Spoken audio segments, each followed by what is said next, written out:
پاکستان تحریک انصاف کے چیئرمین عمران خان کی ممکنہ گرفتاری کے پیش نظر کارکنان نے رات سے بنی گالہ میں ڈیرے لگا لیے۔ اس وقت بھی پاکستان تحریک انصاف کے کارکنان بڑی تعداد میں عمران خان کی رہائش گاہ بنی گالہ کے باہر موجود ہیں۔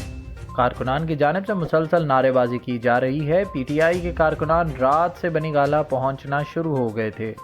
گزشتہ رات بتایا گیا تھا کہ سابق وزیر اعظم عمران خان کے خلاف مقدمہ درج ہونے کے بعد ان کی گرفتاری کا امکان ہے۔ ذرائع کے مطابق عمران خان کی بنی گالہ میں رہائش گاہ کے باہر پولیس کی اضافی نفری تعینات کر دی گئی ہے۔ ذرائع کا کہنا ہے کہ عمران خان کی رہائش گاہ جانے والا راستہ غیر متعلقہ افراد کے لیے بند کر دیا گیا اور صرف عمران خان کے قریبی لوگوں اور علاقہ مکینوں کو داخل ہونے کی اجازت ہے۔ پولیس کی اضافی نفری اور ایف سی اہلکار بھی موقع پر موجود ہیں، جبکہ پی ٹی آئی کارکنان بھی اس چوک پر جمع ہیں۔ سینئر اینکر شہزاد اقبال کا کہنا ہے کہ وفاقی وزیر داخلہ رانا ثناء اللہ نے کہا ہے کہ عمران خان کو گرفتار کرنا چاہتے ہیں، اور پی ٹی آئی سینئر رہنما نے بتایا کہ آئی جی کے پاس عمران خان کی گرفتاری کا آرڈر ہے۔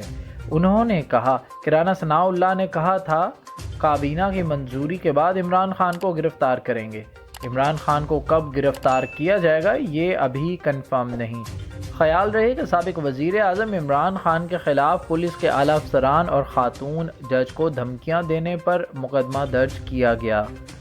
عمران خان کے خلاف ایف آئی آر انسداد دہشت گردی ایکٹ کے تحت درج کی گئی ہے اور یہ مقدمہ ڈیوٹی مجسٹریٹ علی جاوید کی مدعیت میں درج کیا گیا۔ پلیز ہمارے چینل کو لائک اور سبسکرائب کیجیے گا اور بیل آئیکن پر کلک کریں تاکہ مزید معلومات کا سلسلہ آپ تک جاری رہے۔